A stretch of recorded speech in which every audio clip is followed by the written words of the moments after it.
એક વાત નક્કી કરી રાખવાની કે આપણે આપણા જીવનનું રિમોટ કંટ્રોલ કોઈ દિવસ કોઈ વ્યક્તિ કોઈ સંજોગ પરિસ્થિતિના હાથમાં આપવાનું જ નહીં. રોજ કહેવાનું કે હું ધારું તો જ હું દુઃખી થઉં. બાકી કોઈ વ્યક્તિ કે પરિસ્થિતિ મને દુઃખી ના જ કરી શકે એટલા તો મનોબળ સાથે દિવસની શરૂઆત કરવી. તો આવું મનોબળ અભિગમથી દ્રઢ રહેતું હોય છે. તમારા મોબાઈલમાં 500 નંબર હશે, 1000 હશે, 2000 હશે, 5000 નંબર પણ કોઈના મોબાઈલ હેન્ડસેટમાં હશે. પણ એમાંથી તમારે 25-50 વ્યક્તિઓ જુદી કાઢવાની કે આ 25-50 વ્યક્તિઓ મને મારા જીવનમાં મારા સુખ માટે મારી ગરજ મારે રાખવી છે. મારી ગરજ આ 50 વ્યક્તિઓને મારે મારા જીવનમાં રાખવી છે. કારણ કે એનો સંગ મારે જોઈએ છે. એ 50 વ્યક્તિઓ પ્રત્યે કોઈ પણ પ્રકારનો અભાવ એ એટીટ્યુડ રાખવાનો જ નહીં. એ 50 વ્યક્તિઓ કાયમ માટે તમારી માટે સાચી જ છે, સારી જ છે અને પ્રેમાળ જ છે. You have to make your mind believe it. તમે તમારા મગજને વારે વારે કહેવાનું કે આ 50 વ્યક્તિઓ જે મેં નક્કી કરી છે મારા જીવનમાં એ સાચી ને સારી છે. તો આ અભિગમો છે એનાથી વ્યક્તિ સુખી રહી શકે છે. એટલે મેં તમને વ્યક્તિ સંબંધી, પરિસ્થિતિ સંબંધી અભિગમો શીખવાડ્યા. અને ત્રીજો અભિગમ છે એ તમારો કામ પ્રત્યેનો અભિગમ. પ્રમુખ સ્વામી મહારાજ એક સુંદર સૂત્ર કહેતા, જેમના જીવનમાં મેં જોયું છે. એ પોતે કહેતા, આળસની વ્યાખ્યા કરતા. પ્રમુખ સ્વામી મહારાજ કહેતા કે તમને જો એમ વિચાર આવે કે આ કામ હું 2 મિનિટ પછી કરું, એ આળસ છે. પ્રમુખ સ્વામી મહારાજે 45 વર્ષ સુધી રોજના 70 પત્રો વાંચ્યા અને ઉત્તર આપ્યો. કેટલું ટાઈમ મેનેજમેન્ટ અને ટાઈમ ડિસિપ્લિન રાખતા હશે.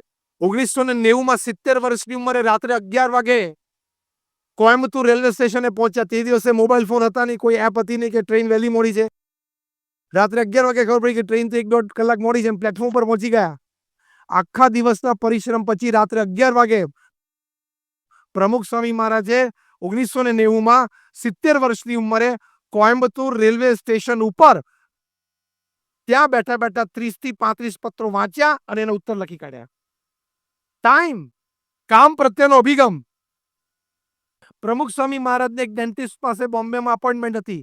ક્લિનિક પર પહોંચ્યા અને ત્યાં ડેન્ટિસ્ટે કીધું, સ્વામી 2 જ મિનિટ જરા આગલા પેશન્ટને પતાવી લઉં. સ્વામી કે શાંતિથી એની પર કામ કરો, અમે બેઠા છીએ.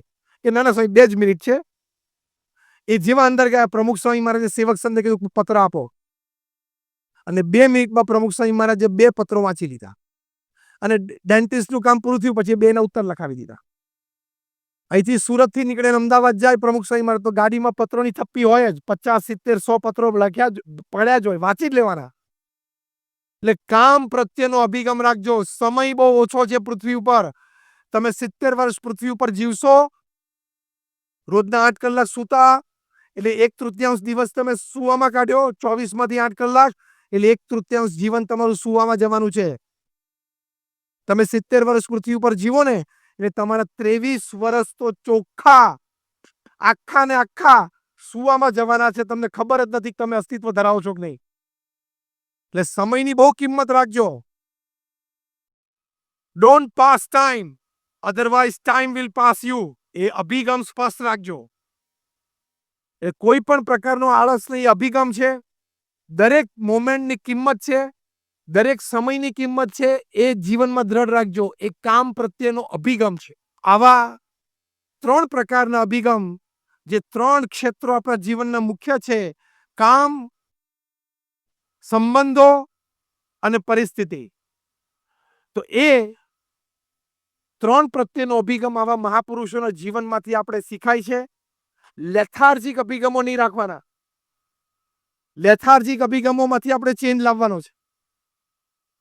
તમને ખબર છે અમેરિકામાં જો લાઈટ જાય ને, અમેરિકન્સ તો તરત જ ફોન ઉપાડે અને કંપનીને ફોન કરે, લાઈટ ગઈ કેમ, જવી જ ના જોઈએ. એ અમેરિકન અભિગમ.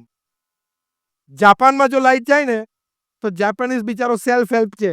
ક્યાંકથી તે સ્ટૂલ લઈ આવે, ખુરશી લઈ આવે, એની ઉપર ચડે અને પોતાનો ફ્યુઝ ચેક કરે.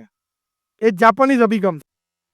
અને ભારતમાં લાઈટ જાય ને તો બારી ખોલીને જોવે, બધાની ગઈ છે ને, જાય. એટલે they are they and we are we. એટલે અમેરિકા અમેરિકા છે, જાપાન જાપાન છે, અને આપણે આપણા છીએ. આ અભિગમ બદલવો પડશે. You have to change your attitude. તમે અભિગમ બદલશો, હંમેશા સવડા રહેશો, એટલે આનંદ અને આનંદ, ઉર્જા અને ઉર્જા, વિચારો અને વિચારો, ક્રિયા અને ક્રિયા એ થતી જ રહેશે. એકવાર એક બેબી મોસ્કીટો એના મેઇડન ફ્લાઇટ ઉપર હતું. એટલે એક માતા મચ્છર અને પિતા મચ્છર, એમને એક બાળકનો જન્મ થયો. વાર્તા છે આ. અને બાળક મચ્છર છે ને, એની પહેલી ઉડાન ઉપર હતું, પહેલી વાર ઉડતું હતું. એટલે પિતા મચ્છર અને માતા મચ્છર બે આમ જોઈ રહેલા કે આપણું બાળક પહેલું ઉડાન કેવું લે છે. જેમ કોઈ પણ આપણા ઘરમાં નાનું સંતાન હોય કે પહેલી વખત ચાલતા શીખે, માતા પિતા જોવે, એમને ખૂબ આનંદ પણ થાય, હસવું પણ આવે, અને બાળક પડે પાછો ઊભો થાય જોઈને આમ રમૂજ પણ થાય, આનંદ પણ આવે, અને પોતાનું બાળક પ્રગતિ કરી રહ્યું છે એવો એક અહેસાસ પણ થાય. આ બધા મિક્સ ભાવ હોય. એટલે પિતા મચ્છર અને બાળક મચ્છર અને માતા મચ્છર બે જોઈ રહેલા પોતાનું બાળક આખા રૂમમાં ગોળ ફરીને આવ્યું અને પાછું માતા પિતા પાસે આવીને બેઠું. માતા હરખ ગયેલી એકદમ. એને પૂછ્યું કે સન હાઉ વોઝ યોર મેઇડન ફ્લાઇટ, કે તારું પહેલું ઉડાણ કેવું હતું, આમ કેવું લાગ્યું તમને? તો પેલા બાળક મચ્છરે કીધું, માં હું આખા રૂમમાં જ્યાં જ્યાં ઉડ્યો ને ત્યાં બધા લોકો મારા ઉડાનના વખાણ કરીને મારી માટે તાલીઓ પાડતા હતા. થોડીક મોડી લાઈટ થઈ, ઝબકારો. બધા મારી માટે તાલીઓ પાડતા હતા. એટલે શું હતું એકચ્યુઅલી? બધા એને મારી નાખવા માટે પ્રયત્ન કરતા હતા.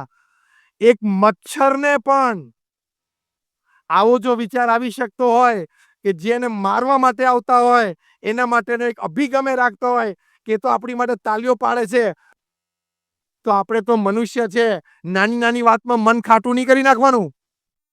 નાની નાની વાતમાં તમે મન ખાટું કરી નાખશો તો જીવવાનો કોઈ હેતુ જ નથી. If I am right, everything is right. હું જો સૌનો અભિગમ રાખીશ તો બધું સાચું ને સારું જ છે. એ રીતે જ જીવવાનું. તો હંમેશા પ્રમુખ સ્વામી મહારાજ 94-95 વર્ષની ઉંમરે સંપૂર્ણ વ્હીલચેર બાઉન્ડ હતા. સારંગપુરમાં વાણી બંધ થઈ ગયેલી. પોતાને વ્યક્ત થવું હોય તો વ્યક્ત ન થઈ શકે.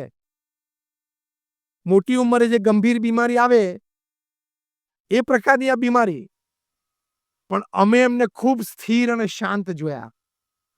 ડોક્ટર રોજ પૂછે કે સ્વામી કંઈક ફરિયાદ છે, કંઈ કહેવું છે? પ્રમુખ સ્વામી મહારાજ એક જ રીતે કહે, એટલે કે બધું સારું છે. એક વખત સાહજિક પ્રમુખ સ્વામી મહારાજને પૂછ્યું કે સ્વામી તમે કંઈક કહો તો ખરા, તમને કંઈક થતું હોય તો? સ્વામી કે વૃદ્ધાવસ્થા હોય એટલે થાય, એમાં શું ફરિયાદ કરવાની? જો આ અભિગમો છે, આ સ્વીકાર છે, તો આવા અભિગમોથી વ્યક્તિ સ્થિર રહી શકે છે. માટે change your attitude towards your life, towards your work, towards the situations, તો તમે આપોઆપ બદલાઈ જશો. છેલ્લી વાત કહીને પૂરું કરું. હાર્વર્ડ યુનિવર્સિટીમાં એક સર્વે થયો. એ સર્વેમાં એ લોકો એક તારણ કાઢ્યું કે જીવનમાં પ્રગતિનું કારણ તમારું ભણતર કે આવડત કે હોશિયારી, તમને સાથ સહકાર મળે એ 15%, અને 85% કારણ પ્રગતિનું એ તમારા અભિગમો છે, તમારી વિચારધારા છે, દ્રષ્ટિકોણ છે. આ હાર્વર્ડ યુનિવર્સિટીનો સર્વે છે. હવે તમે આપણી શિક્ષણ પદ્ધતિ જુઓ, એજ્યુકેશન સિસ્ટમ તમે જુઓ. આપણી એજ્યુકેશન સિસ્ટમમાં બધે ઓલ ઓવર વર્લ્ડ 90% આપણને ભણતર આપવામાં આવે છે. 90% સમય એ પેલી 15% માટે આપવામાં આવે છે. અને 10% સમય એજ્યુકેશન સિસ્ટમમાં, શિક્ષણ પદ્ધતિમાં એવો છે કે જે પેલું 85% ઇફેક્ટ કરે છે. બહુ જ મિસમેચ છે. 5 સુંદર વિચારો એક લાઈનમાં બોલું છું. એ વિચારો લઈને આપણે પછી જઈ શકીશું. રોન કુર્તુઝે સુપર પુસ્તક લખ્યું છે, ધ 5 ચેમ્પિયન ક્વેશ્ચન્સ. એમાં પહેલો પ્રશ્ન રોજ તમારી જાતને અત્યારે રાત્રે પૂછો, one man can make the difference. એક વ્યક્તિ છે એ બહુ જ મોટો તફાવત પાડી શકે છે જો એ ધારે તો, જે આપણા માનનીય પ્રધાનમંત્રી શ્રીના છેલ્લા 6 વર્ષના કાર્યક્રમમાં આપણે જોઈ શક્યા છીએ. One man can make the difference. જેમ શ્રી અરવિંદો કહેતા કે one man's purity can change the whole world. એટલે કે એક વ્યક્તિ જો શુદ્ધ બને તે પૂરી આ વિશ્વની તમામ જનસંખ્યાને એ શુદ્ધ બનાવી શકે છે. તો આ સુનસર ગામના ડોક્ટર પેથાભાઈનો મેં તમને પ્રસંગ કહ્યો. તમે થોડા વખત પહેલા બંગાળમાં એક ઇન્ટિરિયર ગામડાનો એક પ્રસંગ સાંભળ્યો હશે. એક વ્યક્તિને એમ થયું કે આ એફોરેસ્ટેશન થયું છે, એટલે જંગલો ખૂબ કપાણા છે, મારે જંગલ પાછું લાવવું છે. છેલ્લા 30 વર્ષની મહેનતમાં એક જ વ્યક્તિએ પ્રચંડ પુરુષાર્થ અને શુભ સંકલ્પ સાથે લગભગ સેંકડો એકરમાં જંગલ પાછું ઊભું કરી દીધું. એટલે એક વ્યક્તિ ધારે તો એ ચોક્કસ કરી શકે છે. આજે માનનીય મુખ્યમંત્રી શ્રી આપણે ત્યાં પધાર્યા અને આપણને આ કાર્યક્રમમાં ખૂબ જ સુંદર પ્રેરણાઓ આપી છે. આપણા માનનીય પ્રધાનમંત્રી શ્રીનો આજે 70મો જન્મદિવસ છે.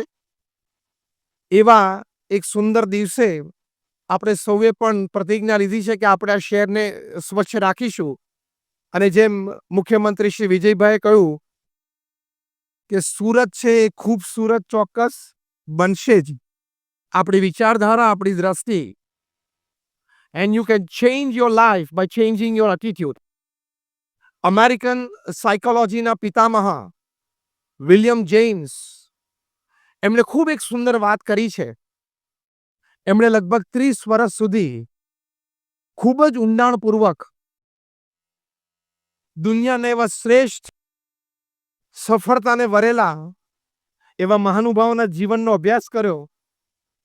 અને એ અભ્યાસના અંતે એમણે ખૂબ સુંદર એક વાત લખી છે, જે કદાચ આખા પ્રવચનમાં તમને બીજી કોઈ વાત યાદ ન રહે તો આ એક વાત લઈને તમારી સાથે જજો. એમણે એક વાત કરી કે the biggest discovery of the 20th century, એટલે કે આ 20મી સદીની મોટામાં મોટી શોધ is that you can change your life by changing the attitude towards your life. કે તમે તમારું જીવન સંપૂર્ણ રીતે પરિવર્તિત કરી શકો છો જો તમે તમારા જીવન પ્રત્યેનો અભિગમ છે એ તમે બદલતા શીખો તો. જો આપણે દરેક સફળતાને ઈચ્છીએ છીએ, you all want success in life, yes or no? Raise your hands if you say yes. આપણે બધા જ સફળતાને ઈચ્છીએ છીએ અને ઈચ્છવી જ જોઈએ. દરેક ક્ષેત્રમાં, જે ક્ષેત્રમાં આપણે પદાર્પણ કરીએ ત્યાં કંઈક વિશેષ સિદ્ધિ આપણે હાંસલ કરીએ એની માટે ચોક્કસ પ્રયત્નશીલ રહેવું જ જોઈએ. છતાં સંજોગો, પરિસ્થિતિને આપણી વિચારધારા આપણને પાછા પાડે છે. એ પણ એક હકીકત છે. સંજોગો અને પરિસ્થિતિ તો સાનુકૂળ પણ બને અને પ્રતિકૂળ પણ હોય. પણ આપણી વિચારધારા જો સ્પષ્ટ હોય અને એ વિચારધારાથી બનેલો આપણો અભિગમ સ્પષ્ટ હોય તો એ સંજોગો અને પરિસ્થિતિ એનો ઝાઝો પ્રભાવ એ આપણી ક્રિયા, આપણા નક્કી કરેલા ગોલ્સ એની ઉપર ઓછો પડતો હોય છે. પરિસ્થિતિ અને સંજોગો તો જીવનમાં પ્રતિકૂળ નિર્માણ થવાના. તમને જે કોલેજમાં એડમિશન જોઈતું હોય કદાચ ન પણ મળે. તમારે જે કોર્સમાં એડમિશન લેવું હોય એ કોર્સ કદાચ તમને ન પણ મળે. તમારે જે જોબ જોતી હોય એ જોબ તમને ન પણ મળે. તમારે જે વ્યવસાય ધંધો કરવો હોય એની અનુકૂળતા કદાચ તમને કોઈ પણ કારણોસર ઓછી પણ આવે. તમારે જે વ્યક્તિને જીવનસાથી તરીકે જોઈએ છે વ્યક્તિ કદાચ તમારા જીવનમાં આવે પણ ખરી અને ન પણ આવે. હા કે ના? આ બધા જ સંજોગો બનવા જોગ છે અને આમાંથી કોઈ એક બે સંજોગો તો દરેકના જીવનમાં બનતા હોય છે. તો you can't change the situation. You can change your attitude towards the situation. તમે વરસાદને બંધ ના કરી શકો, પલળવું ના હોય તો તમારે રેનકોટ અને છત્રી વાપરી લેવાની. એમ સંજોગો અને પરિસ્થિતિ પ્રતિકૂળ હોય તો એ અનુકૂળ તો ધીમે ધીમે થશે, કદાચ વર્ષો પણ લાગે, પણ તમારે છત્રી અને રેનકોટ એટલે તમારી વિચારધારા એ સ્પષ્ટ હોવી જોઈએ, ઊંચી હોવી જોઈએ, પોઝિટિવ હોવી જોઈએ અને પાયસ એટલે કે પવિત્ર હોવી જોઈએ. એ અભિગમ, એનાથી તમે સ્થિર રહી શકો છો, ધીર રહી શકો છો, સંતોષે યુક્ત રહી શકો છો. ક્યારે તમે ડિપ્રેશન, હતાશા, નિરાશામાં ગરકાવ ન થાવ, સતત પ્રગતિ કરતા રહો અને one or the time success has to come to you. આજે કે કાલે નાની મોટી સફળતા ચોક્કસ તમને પ્રાપ્ત થાય જ. It has to come. એ આવે જ. એની માટે આ સૌથી મોટી વાત છે, અભિગમ.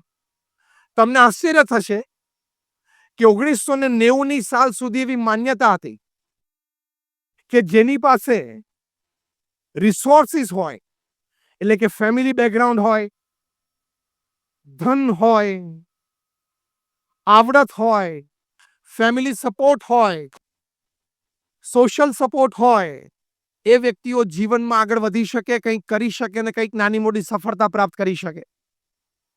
પછી 1990 પછી ઘણી બધી વાતો એવી બહાર આવી, એમાંની ઘણી વાતો તો સુરતમાંથી બહાર આવી કે ઘણી વખત ભણતર ઓછું હોય, કદાચ ફેમિલીનું ફાઇનાન્શિયલ સપોર્ટ પણ ઓછો હોય અને પ્રાથમિક ધોરણોમાં શિક્ષણ પણ કદાચ ઓછું પ્રાપ્ત થયું હોય, તો પણ એ વ્યક્તિઓ મોટો ધંધો કરી શકી, સમાજમાં પ્રતિષ્ઠા પણ એ વ્યક્તિઓ મેળવી શકી, સમાજમાં ખૂબ સુંદર મોટા કામ પણ સમાજ સેવાના કરી શક્યા અને આવતી પેઢીને ખૂબ મોટું, અતિશય મોટું, વિચારમાં પણ ના આવે એવું મોટું માર્ગદર્શન અને પ્રેરણા પણ આપી શક્યા.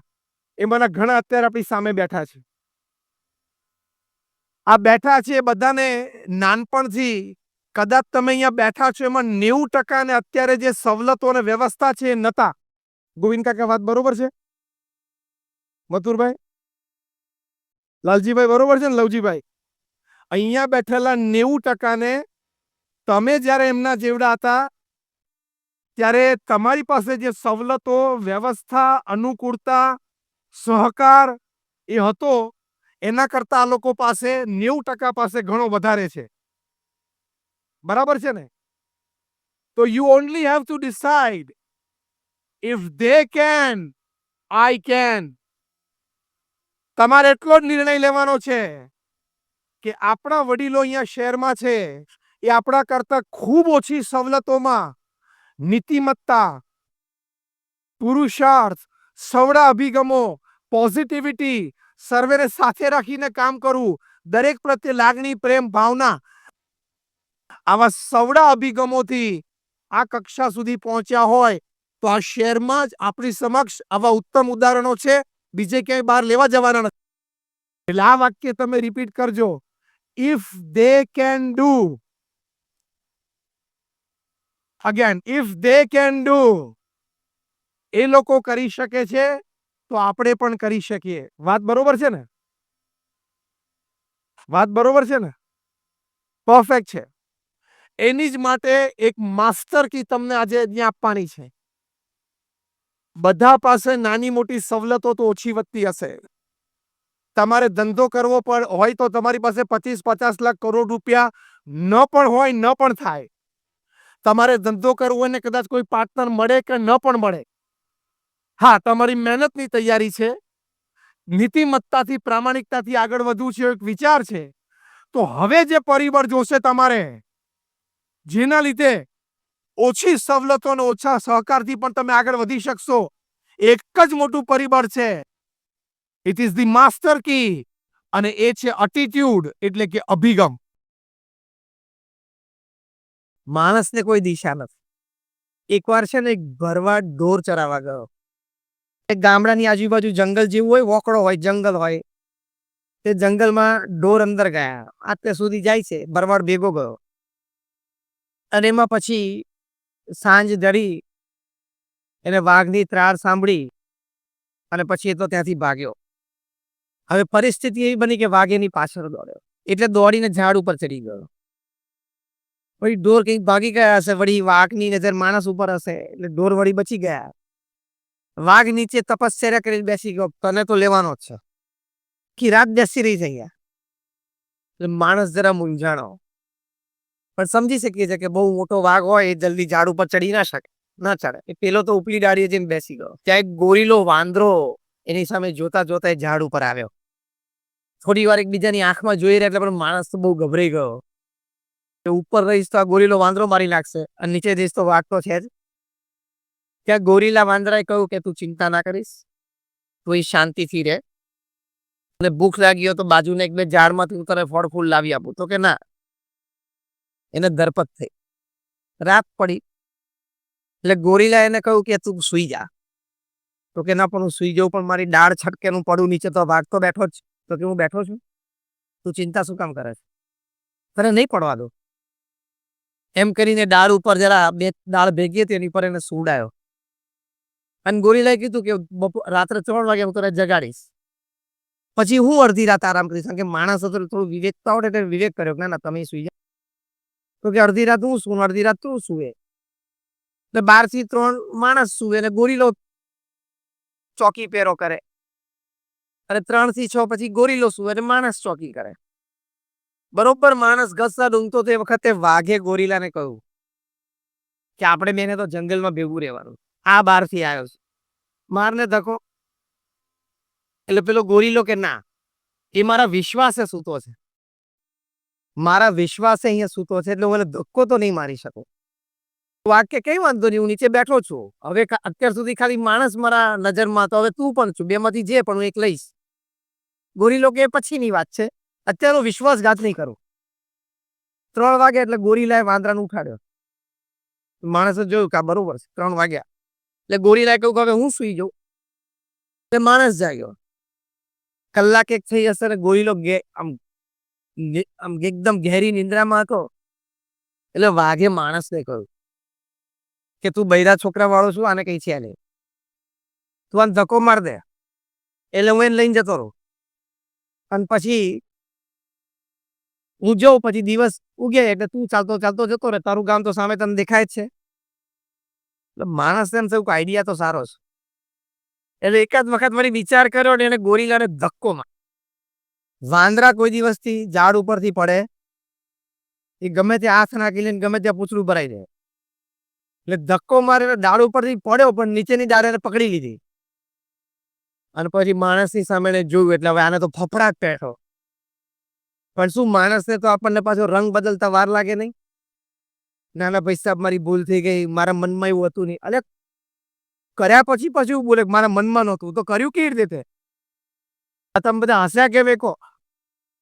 ચોખ્ખું ખોટું કરે પછી કે મારા મનમાં એવું હતું નહીં. નહીં, ઘણા બધા આજે ચોખ્ખું સ્પષ્ટ બોલી જાય પછી બધા કે તમે આવું બોલ્યા. તો કે તમે લોકોએ છે ને મારા શબ્દોનું અર્થઘટન ખોટું કર્યું છે, મારા મનમાં આવું નહોતું. હવે એ વાતને કેવી રીતે પહોંચવું? એટલે ગોરીલો પાછો એક ડાળ ચડીને માણસની સામે આવ્યો, એનો હાથ પકડ્યો. એટલે પેલો તો ધ્રુજી ગયો, કારણ કે આ તો જાયન્ટ ગોરીલો એક થપાટ મારે તો માણસને માર નાખે, અને જો ધારે તો ધક્કો માર દે નીચે. એટલે માણસનો બિચારો કરગરવા માંડ્યો. ગોરીલો કે ગભરાઈશ નહીં, હું તને કાંઈ નહીં કરું. સવાર પડે એટલે વાઘને એમ થયું કે નહીં મેળ પડે એટલે તો ચાલ્યો ગયો. માણસને એમ થયું કે હું ઉતરીને ગામડે પાછો જતો રહું. ગોરીલો કે ઉભો રહે, હું ઉપલી ડાળે જઉં, ઉપરથી જોઉં વાઘ કઈ દિશામાં ને કેટલે પહોંચ્યો છે, પછી તું નીચે ઉતર. ઉપલી ડાળે જઈને જોયું એટલે વાઘ તો કોઈ દિશામાં દૂર સુધી ચાલ્યો ગયેલો. એટલે પછી ગોરીલાએ એને સિગ્નલ આપ્યું કે હવે તું આ દિશા તરફ નીકળી જા, પેલો બહુ દૂર છે.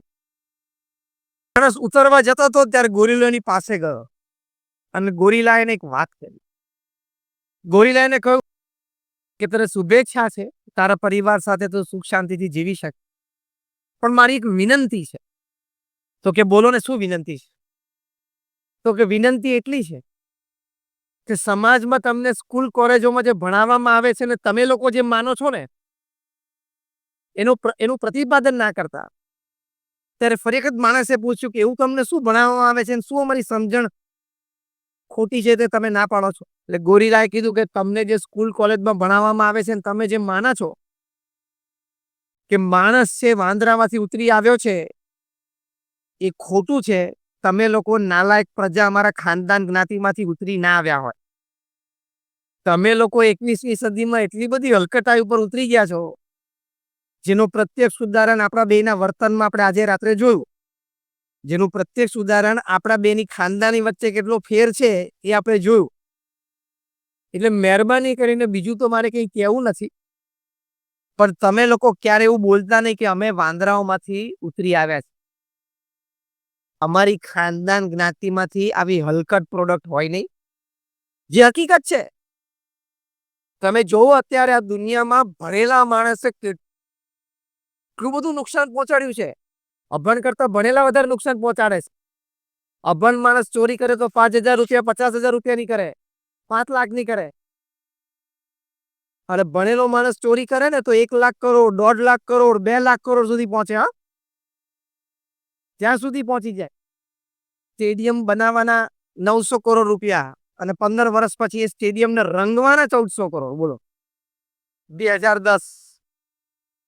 આ વાસ્તવિકતા છે અત્યારે સમાજની. અને આ બોમ્બ ને મિસાઇલ ને બધું બનાવે છે અભણ પ્રજા નથી બનાવતી. They are graduates and postgraduates from some of the finest universities in the world.